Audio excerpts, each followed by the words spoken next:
নির্বাচনে আবারও লাশের রাজনীতি শুরু করেছে আমাদের যারা প্রতিদ্বন্দ্বী রয়েছে। যে রিট হয়েছে, আমরা কয়েকদিন আগে আমরা বিভিন্ন সোর্স থেকে এবং সোশ্যাল মিডিয়ায় এটা এসেছে যে ওনার একটা পাসপোর্ট আমরা দেখেছি, যেটা ভানুয়াতুর নাগরিকত্ব ওনার রয়েছেন এবং হলফনামায় এই দ্বৈত নাগরিকত্বের বিষয়টা গোপন করা হয়েছে এবং বাংলাদেশের সংবিধান অনুযায়ী দ্বৈত নাগরিকত্ব থাকলে তিনি সংসদ সদস্য পদে প্রতিদ্বন্দ্বিতা করতে পারবেন না। এবং যেহেতু ইলেকশন কমিশনের যে সময়টা ছিল আপিল করার, সেটার পরে আমরা এই তথ্যটা পেয়েছি, ফলে কোর্টে যাওয়া ছাড়া এটা উপায় ছিল না। ফলে এই এলাকার একজন শুধু প্রার্থী না, এই এলাকার একজন নাগরিক হিসেবে, এলাকার একজন ভোটার হিসেবে আমরা সংবিধান লঙ্ঘন করতেছে বা আইন লঙ্ঘন করতেছে এরকম একজনকে আমরা আসলে মনে করি না এই এলাকা তিনি জনপ্রতিনিধিত্ব করতে পারবেন।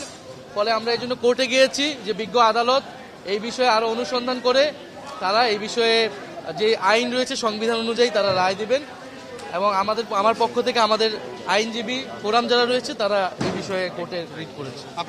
আমরা তো আইনের শাসন চাই, ফলে আইন যেটা বলবে, এখন আমরা বিভিন্ন সোর্স থেকে এটা ভেরিফাই করেছি, এখন এটা বাকিটা আদালতের বিষয়। তারা যাতে এইটা আসলে সম্পূর্ণ সত্যতা নিশ্চিত করে যেটা সত্য, যেটা ন্যায়, যেটা আইনসঙ্গত, আমরা সেই ফলাফলটা যাচ্ছি। এটা কার পক্ষে বা বিপক্ষের বিষয় না। আপনি যদি প্রতিদিন শুধু দেখেন যে ঢাকা 11তে আসনে আপনারা চাইলে আমরা একটা রিপোর্ট আপনাদের দিতে পারবো যে প্রতিদিন নাহিদ ইসলামের কতগুলা বিলবোর্ড, কতগুলা ব্যানার, ফেস্টুন ছিঁড়ে ফেলা হয়, নামিয়ে ফেলা হয়। আমরা এই রিপোর্টটা দেখলেই, এবং কর্মীদেরকে নানা ধরনের হুমকি দেওয়া, যারা আমাদের সমর্থক রয়েছে তাদেরকে প্রত্যক্ষ পরোক্ষকে হুমকি দেওয়া, ফলে এটা দেখলেই বোঝা যায় যে নাহিদ ইসলামের আসলে যদি এই অবস্থা হয় তাহলে সারা বাংলাদেশের আসনগুলোতে এটা করে আসলে আমাদেরকে দমাতে পারবে না।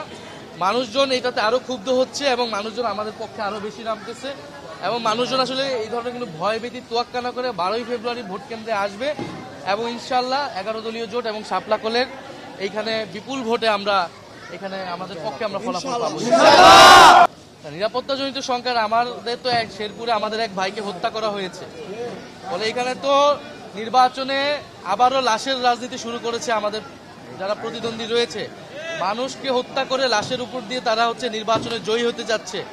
সেই আগের আমলে, আওয়ামী আমলে আমরা যা যা দেখেছি তার সবকিছুই কিন্তু আবার দেখতেছি আমরা ফিরে আসতে, এবং 12ই ফেব্রুয়ারি যে ভোট কেন্দ্র দখল যে হবে না তারও আসলে কোনো নিশ্চয়তা আমরা পাচ্ছি। ফলে সেইটা আসলে চেষ্টা করেও লাভ হবে না, কারণ আমরা এবার ঐক্যবদ্ধ আছি।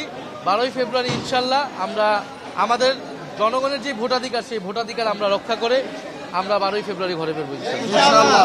নির্বাচন কমিশনের কাছে আমরা অভিযোগ দিয়েছি, অন্তত 3-4 বার অভিযোগ দিয়েছি এই ব্যানার ফেস্টুন ছাড়া তারা কোনো ব্যবস্থা নেয় নাই না। তারা তো এখন মানুষ কখন মিথ্যার আশ্রয় নেয়, কখন আসলে আইন ভঙ্গ করা শুরু করে, যখন সে সঠিক উপায়ে পারবে না, এই কারণেই তারা এটা মিথ্যা আশ্রয়